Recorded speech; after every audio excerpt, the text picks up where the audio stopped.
Former Chief Justice Justin Muturi has called for the resignation of IEBC Acting CEO Moses Ledama Sunkuli.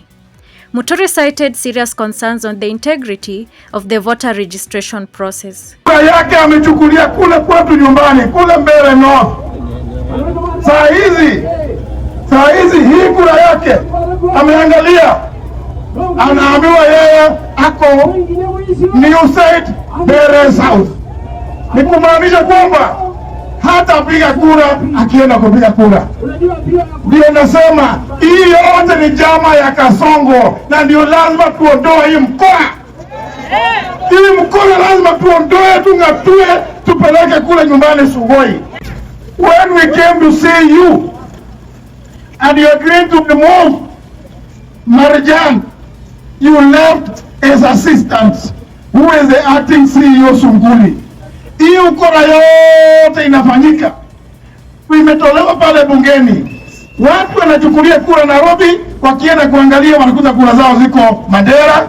According to the former CS, for over 12 months, political parties, civil society organizations and citizens have raised serious concerns relating to voter registration, data management and transparency.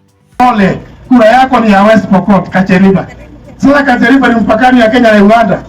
Sio mtu yule kura ataenda nyumbani, utakuwa mampigia Kalonzo.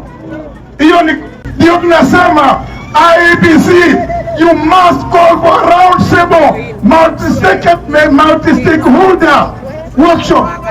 Tuje tujadiliane, tuone hii ukora, kwa sababu ma-commissioners inaonekana ni wapya, lakini wanakuwa manipulated na secretariat ambayo inaongozwa na kijana mmoja pale anaitwa Sunkuli.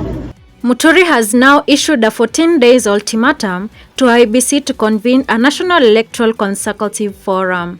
He has also called for an independent audit of the voter registrar and supporting digital system. Pelekewa hizi registration katika vyuo vikuu.